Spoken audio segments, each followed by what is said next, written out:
Hello everyone, कैसे हो आप सब। एक बार पुनः स्वागत है आप सभी का हमारे अपने YouTube channel A to Z biology classes पर। उम्मीद करते हैं दोस्तों आप सभी बेहतर होंगे, मस्त होंगे। आज के इस वीडियो में हम देखेंगे class 12th biology NCERT chapter 2 दोस्तों हमारा चल रहा है। इसमें आज की इस वीडियो में हम देखेंगे परागण यानी कि पॉलिनेशन क्या होता है, साथ ही साथ परागण के जो भी प्रकार होते हैं यानी टाइप्स ऑफ पॉलिनेशन, इसके अलावा परागण के लिए जो भी अनुकूलताएं पाई जाती है या जो भी अनुकूलन होते हैं परागण के लिए, वो भी हम आज के इस वीडियो में बताएंगे। तो आइए सीधे वीडियो को स्टार्ट करते हैं। देखिए, यदि हम बात करते हैं परागण की यानी कि पॉलिनेशन की, तो देखिए पॉलिनेशन की यदि हम बात करते हैं तो जो बेसिकली परागकण होते हैं यानी जिनको हम क्या कहते हैं, लघु बीजाणु कहते हैं। तो लघु बीजाणु या परागकण जो होते हैं ये बेसिकली किसके अंदर होते हैं, पराग कोश के अंदर बनते हैं। तो देखिए पराग कणों का पराग कोश से निकल करके वर्तिकाग्र की सतह पर गिरना। मेन क्या है परागण का मतलब क्या है कि यदि परागकण कोई है तो परागकण कहां से निकलेगा, पराग कोश से निकलेंगे। तो पराग कणों का पराग कोश से एक ही पुष्प अथवा एक ही जाति के अलग अलग पुष्पों के वर्तिकाग्र पर जो पहुंचने की क्रिया है या वर्तिकाग्र की सतह पर गिरने की जो क्रिया है वही क्या कहलाती है, परागण यानी कि पॉलिनेशन कहलाती है। देखिए पॉलिनेशन में आपको दो चीजें याद रखनी है। पहली चीज क्या कि जो परागकण है वो पराग कोश से निकलकर या तो एक ही पुष्प से निकलेंगे, उसी पुष्प के वर्तिकाग्र की सतह पर गिरेंगे, या तो किसी भी पर्टिकुलर एक पुष्प से निकलेंगे और किसी दूसरे पौधे के किसी पुष्प पर जाकर गिरेंगे। तो यह क्रिया क्या है, परागण है। देखिए पराग कणों का पराग कोश से निकल करके एक ही पुष्प अथवा एक ही जाति के अलग अलग पुष्प भी हो सकते हैं, मतलब अलग अलग पौधे भी हो सकते हैं। तो एक ही जाति के पुष्प के वर्तिकाग्र की सतह पर पहुंचने की जो क्रिया होती है वही क्या कहलाती है, परागण कहलाती है। तो सबसे पहले तो आपको परागण की डेफिनेशन जो है कई बार पेपर में पूछी जाती है।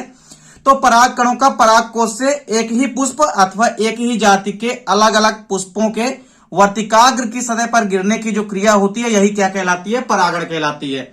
अब देखिए परागण जो होता है यह बेसिकली दो प्रकार का होता है, यानी टाइप्स ऑफ पॉलिनेशन की यदि हम बात करते हैं तो पॉलिनेशन जो है यह मुख्य रूप से दो टाइप्स का होता है। पहला है स्वपरागण, जिसको हम इंग्लिश में कहते हैं सेल्फ पॉलिनेशन। और सेल्फ पॉलिनेशन जो है पुनः दो प्रकार का हो जाता है, ऑटोगैमी और जिटेनोगेमी। और इसके अलावा दूसरा प्रकार है परागण का परपरागण, जिसको कि हम कहते हैं क्रॉस पॉलिनेशन। तो देखिए स्वपरागण हो गया और दूसरा क्या है हमारा, क्रॉस पॉलिनेशन यानी कि परपरागण। तो चलिए सबसे पहले तो हम देखते हैं कि स्वपरागण यानी कि सेल्फ पॉलिनेशन होते क्या है। तो देखिए सबसे पहले इसकी डेफिनेशन देखते हैं। देखिए जब एक ही पुष्प के परागकण उसी पुष्प के या उसी पौधे के किसी दूसरे पुष्प के वर्तिकाग्र की सतह पर स्थानांतरित होते हैं तब इस प्रकार का परागण जो है स्वपरागण कहलाता है। देखिए यहां पर क्या होगा, कोई एक पुष्प से परागकण निकलेगा और या तो परागकण निकलने के बाद उसी पुष्प की वर्तिकाग्र की सतह पर गिर जाए या उसी पौधे के किसी दूसरे पुष्प के वर्तिकाग्र की सतह पर गिर जाए परागकण। तो यह प्रक्रिया क्या होती है, स्वपरागण सेल्फ पॉलिनेशन कहलाती है। यदि स्वपरागण की यदि हम बात करते हैं तो स्वपरागण फिर से दो प्रकार का होता है। अब देखिए दो प्रकार कौन कौन से हैं। पहला होता है ऑटोगैमी। ऑटोगैमी का मतलब होता है कि जिस पुष्प से परागकण निकलेंगे उसी पुष्प के वर्तिकाग्र की सतह पर गिरेंगे। तो यदि ऐसा होता है तो इस क्रिया को हम क्या कहते हैं, ऑटोगैमी कहते हैं। यह ऑटोगैमी प्रकार का स्वपरागण होता है जिसमें किसी भी पुष्प से परागकण निकलेंगे और उसी पुष्प की वर्तिकाग्र की सतह पर गिरेंगे। यह प्रक्रिया क्या कहलाती है, ऑटोगैमी कहलाती है। अब देखिए जिटोनोगेमी क्या होती है। जिटोनोगेमी में क्या होता है, जब एक ही पादप के दो पुष्पों के मध्य परागण की क्रिया होती है तो इसे हम जिटोनोगेमी कहते हैं। मतलब एक ही पौधे में क्रिया होगी लेकिन एक ही पौधे के किसी एक पुष्प से परागकण निकलेंगे और किसी दूसरे पुष्प में उसी पौधे के किसी दूसरे पुष्प की वर्तिकाग्र की सतह पर गिरेंगे। यह प्रक्रिया क्या कहलाती है, जिटेनोगेमी कहलाती है। तो बेसिकली आपको ऑटोगेमी और जिटेनोगेमी में अंतर समझ में आ गया होगा। ऑटोगेमी का मतलब होता है कि जिस पुष्प से परागकण निकलेंगे उसी पुष्प की वर्तिकाग्र की सतह पर गिरेंगे, और जिटोनोगेमी का मतलब होता है कि उसी पौधे के किसी दूसरे पुष्प की वर्तिकाग्र की सतह पर परागकण गिरेंगे।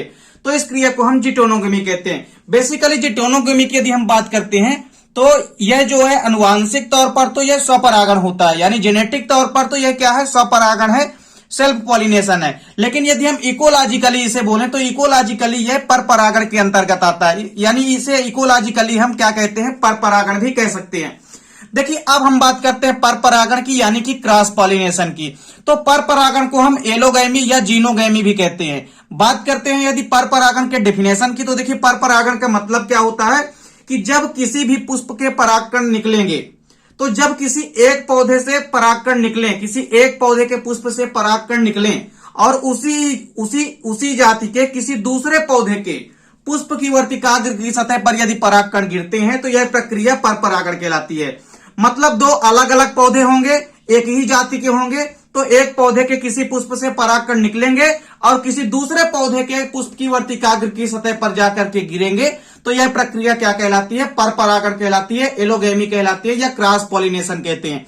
यहां पे आप समझ भी सकते हैं, जैसे हमारे पास यहां पे दो फ्लावर हैं, देखिए यहां पे दो पौधों में देखिए आपको यहां पे क्या दिखाई दे रहा है? ऑटोगेमी। ऑटोगेमी में क्या हो रहा है कि परागकण देखिए उसी पुष्प से निकल रहे हैं और उसी पुष्प की वर्तिकाग्र की सतह पर गिर रहे हैं। लेकिन जिटेनोगेमी में क्या हो जाता है कि किसी एक पुष्प के वर्तिकाग्र की, एक पुष्प के परागकोश से परागकण निकलेंगे और उसी पौधे के, ये देखिए ये प्रक्रिया जो आपको दिखाई दे रही है, ये प्रक्रिया है जिटोनोगेमी। जिटोनोगेमी में क्या होता है? पौधा तो एक ही रहेगा लेकिन किसी एक पुष्प से परागकण निकलेंगे और उसी पौधे के किसी दूसरे पुष्प की वर्तिकाग्र की सतह पर गिरेंगे। मतलब पौधा एक ही है और यहां पे किसी एक फ्लावर से यहां पे परागकण निकल रहे हैं और उसी पौधे के किसी दूसरे पुष्प पर, यानी इस वाले पुष्प में जाकर के परागकण गिर रहे हैं। यह प्रक्रिया क्या है? जिटोनोगेमी। और परपरागण यानी कि क्रॉस पॉलिनेशन क्या होती है? तो देखिए इस पौधे के पुष्प से परागकण निकल रहे हैं और उसी जाति के किसी दूसरे पौधे के पुष्प की वर्तिकाग्र की सतह पर गिरते हैं, तो यह प्रक्रिया क्या कहलाती है? क्रॉस पॉलिनेशन कहलाती है, एलोगेमी या जीनोगेमी या परपरागण कहलाती है। अब देखिए स्वपरागण के लिए और परपरागण के लिए कुछ अनुकूलन होते हैं, उसको भी देख लेते हैं। तो स्वपरागण के लिए देखिए क्या क्या अनुकूलन होना चाहिए। तो पहला अनुकूलन क्या है कि द्विलिंगता, यानी जिसको हम मोनोक्लिनी कहते हैं। देखिए मोनोक्लिनी का मतलब होता है द्विलिंगता, मतलब स्वपरागण के लिए पुष्पों का द्विलिंगी होना आवश्यक है। कोई भी यदि पुष्प है उसको आपस में द्विलिंगी होना आवश्यक है, मतलब पुष्प के अंदर ही मेल और फीमेल दोनों भाग प्रेजेंट होना चाहिए, तभी स्वपरागण की प्रक्रिया जो है संपन्न हो पाएगी, अन्यथा स्वपरागण की क्रिया नहीं हो पाएगी। देखिए जो स्वपरागण के लिए दूसरा अनुकूलन है वो है होमोगेमी। होमोगेमी का मतलब होता है समकालपक्वता। समकालपक्वता का मतलब होता है कि देखिए पुष्पों के जो पराग कोश होते हैं, यानी जो एंथर होता है पुष्प का, और उसके अलावा जो पुष्प के वर्तिकाग्र होते हैं, ये दोनों यदि एक ही समय पर परिपक्व होते हैं तभी स्वपरागण की क्रिया संपन्न होती है। स्वपरागण की क्रिया तभी प्रेरित होती है जब आपस में जो पुष्प के पराग कोश हैं और जो वर्तिकाग्र है यानी स्टिग्मा और एंथर यदि एक ही समय पर मैच्योर या परिपक्व होते हैं, तभी ऐसी कंडीशन में स्वपरागण की जो क्रिया है वो क्या होगी? प्रेरित होगी, यानी स्वपरागण की क्रिया संपन्न होगी।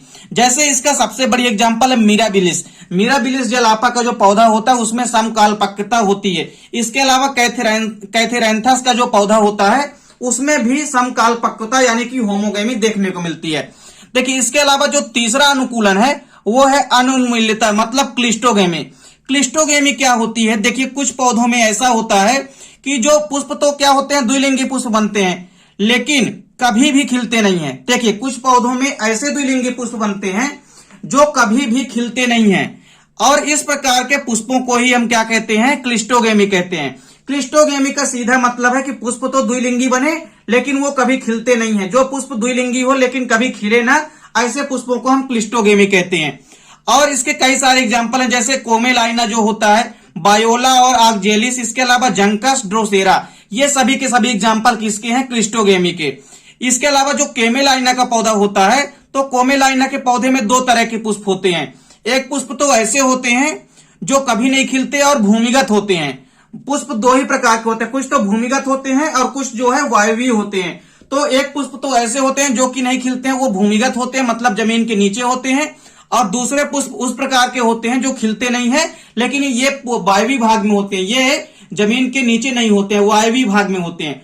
तो कुल मिलाकर के क्लिस्टोगेमी का मतलब होता है कि पुष्प आपस में कैसे हो? द्विलिंगी हो लेकिन उनमें उनको कभी भी खिलते ना हो, ऐसे पुष्पों को हम क्या कहते हैं? क्लिस्टोगेमी कहते हैं। यह भी अनुकूलन है किसके लिए? स्वपरागण के लिए, सेल्फ पॉलिनेशन के लिए। देखिए परपरागण के लिए भी कुछ अनुकूलन पाए जाते हैं, वो भी देखते हैं। परपरागण के लिए देखिए पहला अनुकूलन क्या है? डाइक्लिनी यानी कि एक लिंगता। एक लिंगता का मतलब होता है कि पुष्पों का एक लिंगी होना। तो यदि पुष्प आपस में एक लिंगी हैं तभी परपरागण की क्रिया जो है प्रेरित होगी, संपन्न होगी। और इन पुष्पों में जो स्वपरागण होता है वो कभी नहीं होता है। एग्जाम्पल आप देख सकते हैं, जैसे मोरस का प्लांट हो गया, इसके अलावा पाम हो गया, कुकुम्बर हो गया, कुकुरबिटा हो गया, और इसके अलावा जो पपीता का प्लांट है यानी पपाया का प्लांट, इनमें आपको एक लिंगी पौधे होते हैं। ये पौधे सभी के सभी एक लिंगी होते हैं और इनमें पर परागण होता है यानी कि क्रॉस पॉलिनेशन होता है। तो पहला पर परागण के लिए अनुकूलन ये है कि पौधों का एक लिंगी होना। यदि पौधे एक लिंगी होंगे तभी उनमें पर परागण की क्रिया संपन्न होगी। दूसरा है विषम काल पक्वता, यानी इसको डिकोगेमी कहते हैं। इसको हम डिकोगेमी का मतलब होता है कि अधिकांश पौधे जो होते हैं वो पर परागण की क्रिया का एक प्रमुख कारण भिन्न काल पक्वता है। मतलब यदि पर परागण की क्रिया कोई भी हो रही है तो उसका एक रीजन ये भी है कि उनमें क्या होता है, उनमें भिन्न काल पक्वता होता है। देखिए भिन्न काल पक्वता यानी कि विषम काल पक्वता। विषम काल पक्वता का मतलब होता है कि जो पराग कोष और वर्तिकाग्र होते हैं ये एक ही समय पर परिपक्व या मैच्योर नहीं हो पाते हैं। तो जब परागकण और जो पराग कोष और वर्तिकाग्र यदि आपस में ये एक ही समय पर परिपक्व नहीं हो पाते हैं तो इसको हम क्या कहते हैं, विषम काल पक्वता कहते हैं। मतलब पराग कोष और वर्तिकाग्र का जो विकास होगा वो अलग अलग होगा, ये अलग अलग समय पर मैच्योर यानी कि परिपक्व होंगे। यदि हम बात करते हैं विषम काल पक्वता की तो विषम काल पक्वता जो है यह दो प्रकार का होता है। अब देखिए विषम काल पक्वता के कौन कौन से दो प्रकार हैं। तो पहला होता है पुपूर्वता। पहला प्रकार कौन सा है, पुपूर्वता। जो विषम काल पक्वता है इसका पहला प्रकार है पुपूर्वता, इसको हम कहते हैं प्रोटेंड्री। देखिए प्रोटेंड्री यानी कि पुपूर्वता क्या होती है, तो देखिए जब पराग कोष जो होते हैं वो वर्तिकाग्र से यदि पहले परिपक्व हो जाते हैं तो इसे ही हम क्या कहते हैं, पुपूर्वता कहते हैं। मतलब यहाँ पे वर्तिकाग्र का जो विकास होगा वो पीछे होगा और जो पराग कोष होते हैं वो पहले ही परिपक्व हो जाते हैं। तो इस क्रिया को हम क्या कहते हैं, पुपूर्वता यानी प्रोटेंड्री कहते हैं। कैप्सेला का प्लांट आप लोगों ने देखा होगा, कैप्सेला के प्लांट में अधिकांश पादप जो होते हैं इनमें पुपूर्वता के कारण ही पर परागण होता है। और इसके अलावा और कई सारे प्लांट हैं, जैसे साल्विया में हो गया। साल्विया के अलावा जो सूर्यमुखी का प्लांट होता है सनफ्लावर का, इसके अलावा जो कपास के पौधे में भी पुपूर्वता यानी कि प्रोटेंड्री देखने को मिलती है। मतलब पराग कोष का जो परिपक्व होना होता है वह वर्तिकाग्र से पहले ही हो जाता है। और वहीं विषम काल पक्वता का दूसरा प्रकार होता है स्त्री पूर्वता। स्त्री पूर्वता को हम कहते हैं प्रोटोजेनी।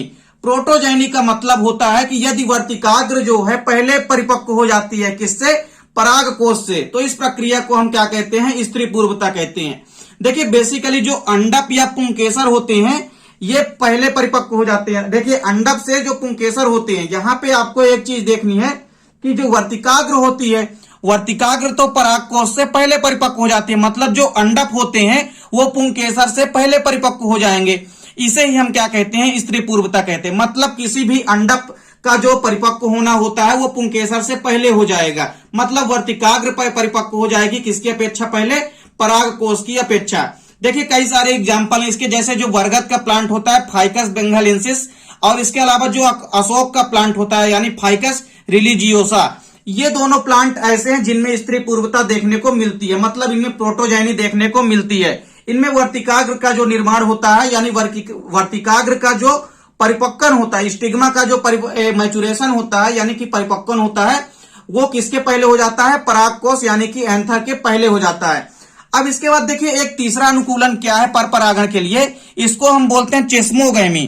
चेस्मोगैमी या एंथेसिस। चेस्मोगैमी देखिए क्या होती है, पुष्प कलिका का पुष्प के रूप में खुलना प्रफुल्लन अथवा एंथेसिस कहलाता है। देखिए जो पुष्प कलिका होती है यदि वह पुष्प के रूप में खुल जाती है तो इसे हम क्या कहते हैं, पुष्प का खुलना, या बेसिकली हम कह सकते हैं प्रफुल्लन या एंथेसिस कहते हैं। इसके अलावा देखिए एक आखिरी जो पर परागण के लिए अनुकूलन है वो है सेल्फ स्टेरिलिटी। देखिए स्वबंधता क्या होती है, सेल्फ स्टेरिलिटी यानी कि स्वबंधता।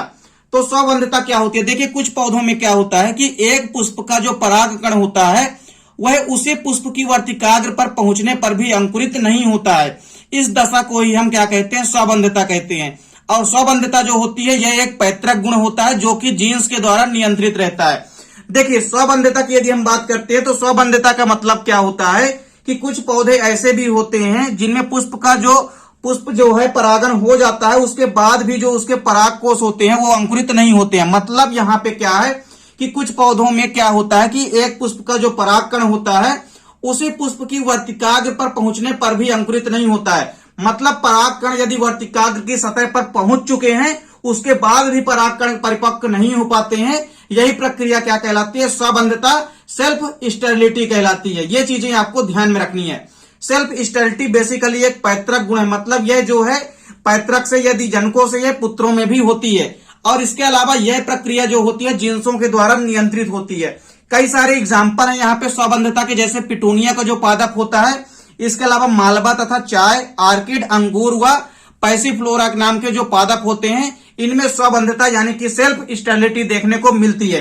तो यहाँ पे दोस्तों उम्मीद करता हूं कि स्वपरागण, परपरागण यानी परागण के प्रकार और जो भी स्वपरागण व परपरागण के लिए अनुकूलन है वो आपको समझ में आ गए होंगे। उम्मीद करता हूं दोस्तों वीडियो पसंद आई होगी। दोस्तों यदि चैनल पे नए हैं तो चैनल को सब्सक्राइब अवश्य कर लें और बेल आइकन प्रेस कर लें ताकि वीडियो की नोटिफिकेशन आपको मिलती रहे। मिलते हैं दोस्तों नेक्स्ट वीडियो में, तब तक के लिए जय हिंद, वंदे मातरम।